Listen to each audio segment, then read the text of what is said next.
Pemirsa, terima kasih dan masih bersama kami. Berita selanjutnya, Mahabarakan.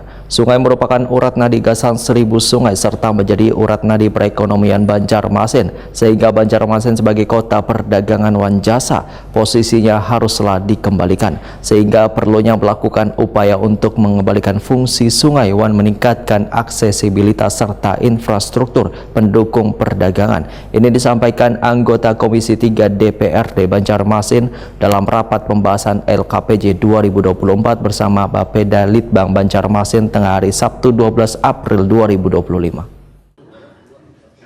Sungai merupakan urat nadi gasan 1000 sungai serta menjadi urat nadi perekonomian Banjarmasin, sehingga Banjarmasin sebagai kota perdagangan wan jasa posisinya haruslah dikembalikan.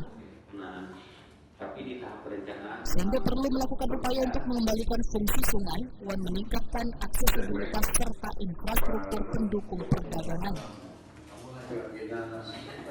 Disampaikan anggota Komisi 3 DPRD Banjarmasin, Gusti Yasni Iqbal, dalam rapat pembahasan LKPJ 2024 bersama Bapeda Litbang Banjarmasin tengah hari Sabtu 12 April 2025. Politisi Partai Gerindra ini menyatakan Banjarmasin sebagai kota perdagangan wan jasa harus dikembalikan ke posisi yang lebih baik lantaran dikhawatirkan adanya masalah yang dihadapi oleh pasar-pasar tradisional, makanya pasar jadi mampir yang dapat meningkatkan biaya bagi pembeli karena kemungkinan munculnya potensi biaya tinggi lantaran walinya pembeli memarkir kendaraan atau mobilnya serta angkutan yang sulit. Akibatnya pelanggan di pasar tersebut bisa berpindah ke pasar di daerah atau provinsi lain. Gusti Yasni Iqbal menyatakan rasa kekhawatiran ini sangatlah beralasan sehingga perlu adanya kajian dari Bapeda Litbang supaya kota 1000 sungai ini tetap menjadi kota perdagangan wan jasa. Ekonomi itu Banjarmasin sebagai kota perdagangan dan jasa.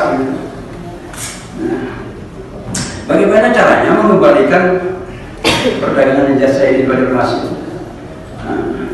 Kaitannya dengan high cost ekonomi. Barangkali saja nanti di pasar-pasar pasar besar ya, kayak Sungai Mampir atau pasar bawah situ memang ada potensi biaya tinggi gitu kan. Karena parkirnya ngali, kemudian angkutannya susah gitu kan. Sehingga dulu yang langganan orang Banjarmasin itu di bupati lain atau provinsi lain bisa saja pindah ke lain karena memang mengandung high ekonomis. Nah ini ada kajian-kajian itu sehingga kota Banjarmasin ini tetap bertahan sebagai kota perdagangan dan jasa. Bapeda Litbang Banjarmasin Ahmad Sauki menyatakan pedagang perlu beradaptasi dengan perkembangan teknologi digital untuk meningkatkan penjualan. Dinas Perdagangan Banjarmasin telah memulai program sosialisasi penjualan digital kepada pedagang untuk membantu mereka meningkatkan kemampuan berjualan secara online. Menurut Ahmad Sauki, untuk penataan pasar pada lagi dibangun konservatif. Ke depan pasar salah satunya untuk bernostalgia gasan tertukar. Nanti bangunan arsitekturnya secara tradisional sesuai budaya orang Banjar supaya bisa menggambarkan kondisi pasar zaman dahulu. Untuk potensi biaya tinggi karena ada hukum alam, hukum perdagangan ini kan ada persaingan di situ, Pak. Nah, kalau pedagang ini kalau tetap mempertahankan dengan kondisi yang ada dengan tidak mengadaptasi perdagangan yang sifatnya digital ini tentunya akan kalah. Dan ini sudah